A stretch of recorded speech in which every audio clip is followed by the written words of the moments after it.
তোলামূলের চোরেদেরকে ধন্যবাদ জানাবো। তারা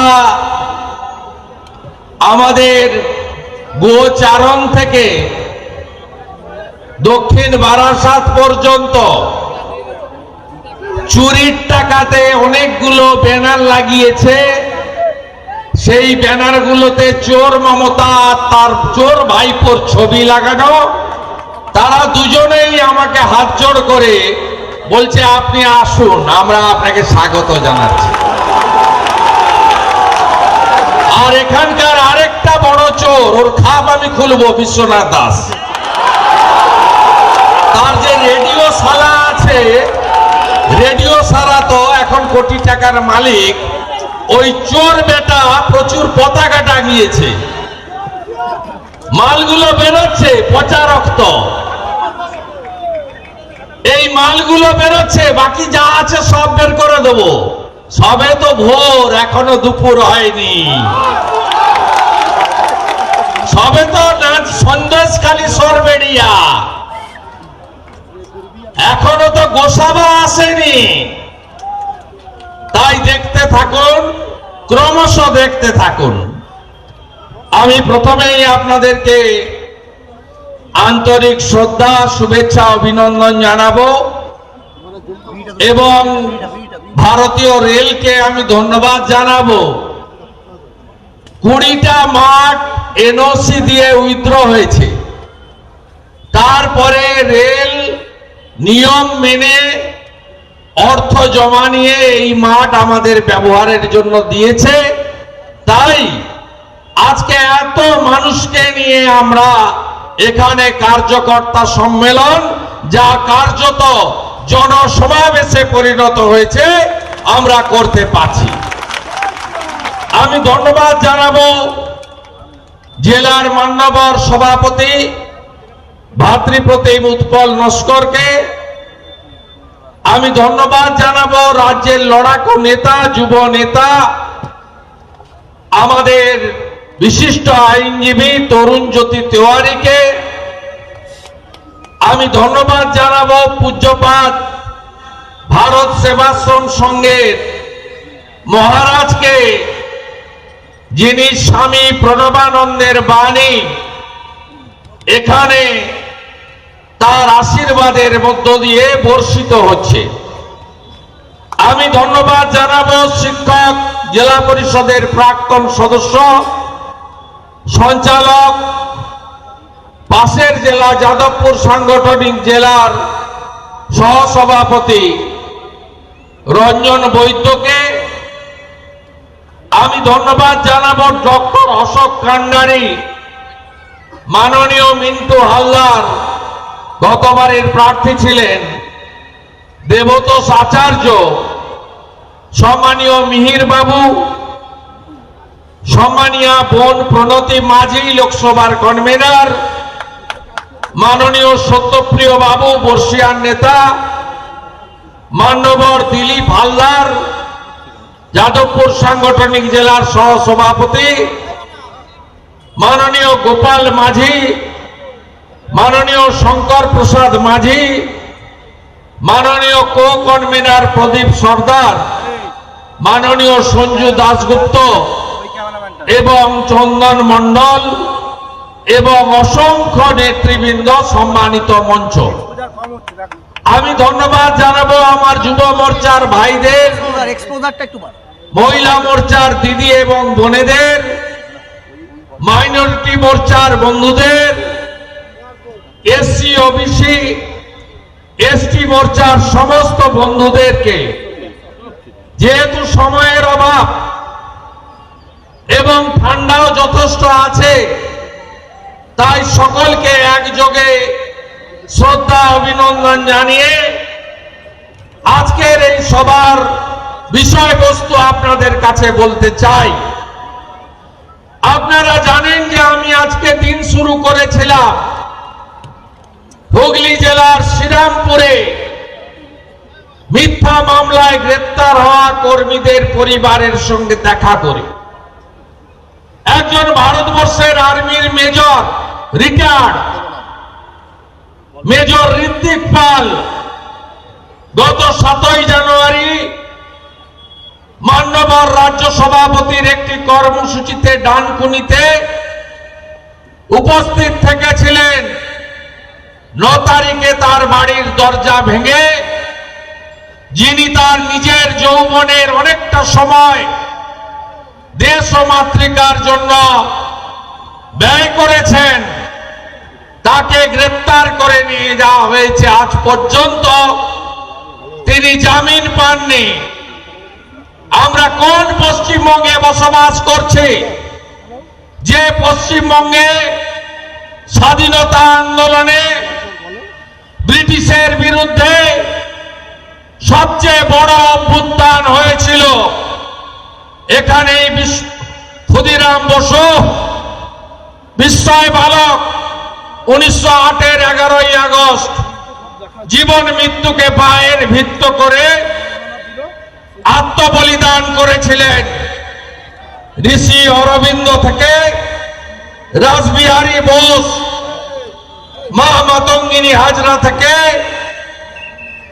পূজ্যপাত প্রাতঃস্মরণীয় ভারত রত্ন নেতাজি সুভাষচন্দ্র বসুর মাটি, এই মাটিতে মাফিয়া ডন শাহজাহানকে খুঁজে পাওয়া যায় না, কিন্তু মেজরকে জেলের ভিতরে থাকতে হয়।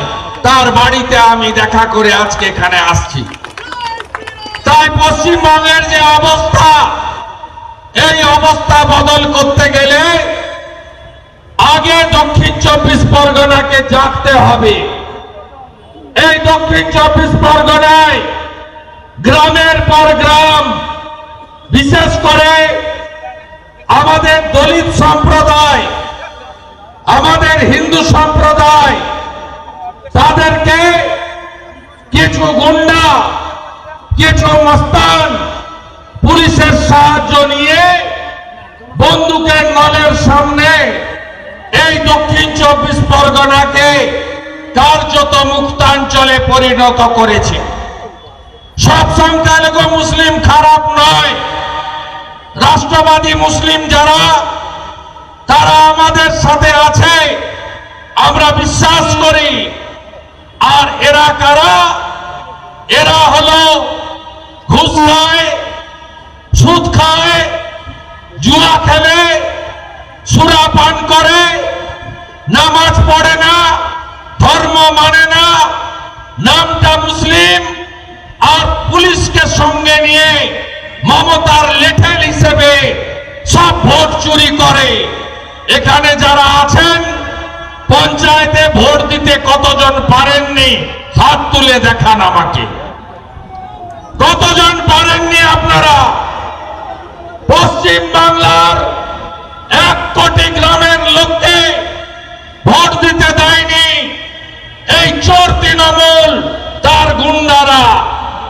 আমি সাবধান করতে এসেছি মগরাহাটের সেলিমকে, আমি সাবধান করতে এসেছি ফলতার জাহাঙ্গীরকে, আমি সাবধান করতে এসেছি ক্যানিং এর জীবনতলার শকত মোল্লাদকে, আর ভাঙড়ের আরাবুল এন্ড কোম্পানিকে। সময় আছে, সংযত হন, সংযত হন।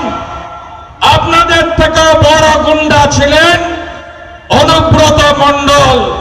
ভোট এলেই বলতেন গুড় বাতাসা খাওয়াবো, চড়ান চড়ান ঢাকের আওয়াজ, উন্নয়ন দাঁড়িয়ে আছে।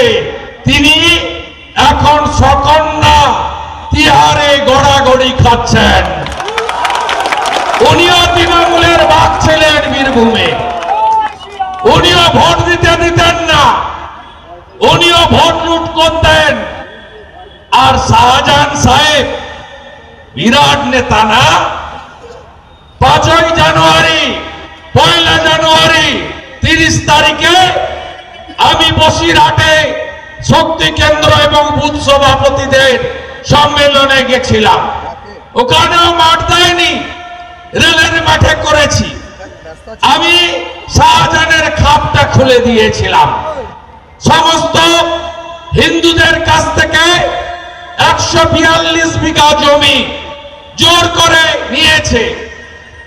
এই শাহজাহান সন্দেশখালী হিঙ্গলগঞ্জের বড় অংশকে হিন্দু শূন্য করেছে। কবে জাগবেন? ঘুমাচ্ছেন তো আপনারা? কবে জাগবেন? এখন অব্দি পশ্চিমবঙ্গে ৯,০০০ গ্রাম হিন্দু শূন্য করেছে এই চোর মমতা আর তার চোর বাহিনীরা। কবে জাগবেন? লড়বেন না? এই শুভেন্দু অধিকারী, আমি যদি নন্দীগ্রামে ওই চোরটাকে হারাতে পারি ১,৯৫৬ ভোটে, আপনি কেন বিশ্বনাথ দাসের মতো বড় চোরটাকে হারাবেন না? গৌর সরকারের মোটর সাইকেলে বসে নেতা হয়ে গৌর সরকারকে ঘরে ঢুকিয়ে দেওয়ার নাম বিশ্বনাথ দাস। বিশ্বনাথ দাস দক্ষিণ বারাসাত এলাকায় একটা পুকুরও রাখেনি, সব পুকুর বুঝিয়ে দিয়েছে। বিশ্বনাথ দাস রাস্তার দুধারে নয়নজুলি ভরাট করে সব বেচে দিয়েছে। ওর রেডিও শালা আগে পুড়া বিড়ি খেতেন, ভাঙা সাইকেলে চড়তেন, এখন কোটি টাকার মালিক হয়েছেন। আর এই বিশ্বনাথের অনেক গুণ। জয়নগর মজিলপুর স্বাধীনতার পরে কোন ভোটে লুট হয়নি, সিপিএম করেনি, সিদ্ধার্থ রায়ের কংগ্রেস করেনি, তৃণমূল প্রথম দিকে করার সাহস দেখায়নি। 2022 সালে জয়নগর মজিলপুরে পুরো ভোট কি হয়েছে? লুট হয়েছে, কাউকে ভোট দিতে দেয়নি। এর বদলা নেবেন না, বদলা নেবেন না, বদলা নেবেন না, ভোট আমরা করিয়ে দেব।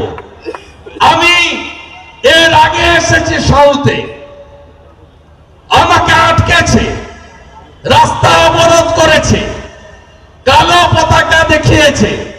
এখন দেখুন কামালগাজী থেকে দক্ষিণ বারাসাত, তোমার দেখা নাই রে, তোমার দেখা নাই।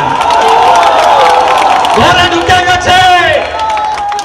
এদের লম্বা লিস্ট। এই কুলতলির গনসা, সে কম্পিটিশন করে জমি কিনেছে, তার 49টা দলিল আমার কাছে আছে। এমন চোর কয়লা ভাইপো যেমন তার মার বাবাকে লিপস এন্ড বাউন্সে ফাঁসিয়েছে, এই চোর গনসা কুলতলি তার মা মৌরিবালা মন্ডলকে মনরেগাতে ফাঁসিয়ে দিয়েছে। তৃণমূলের মনরেগা 100 দিনের টাকা চাই মিছিল হাইকোর্ট বন্ধ করে দিয়েছে। আমি জনস্বার্থের মামলা করেছিলাম। কি ছিল মামলায়? যে প্রকৃত জব কার্ড হোল্ডার তারা কাজ পাক, প্রকৃত মনরেগার কাজ হোক, আর চোরেরা জেলে যাক।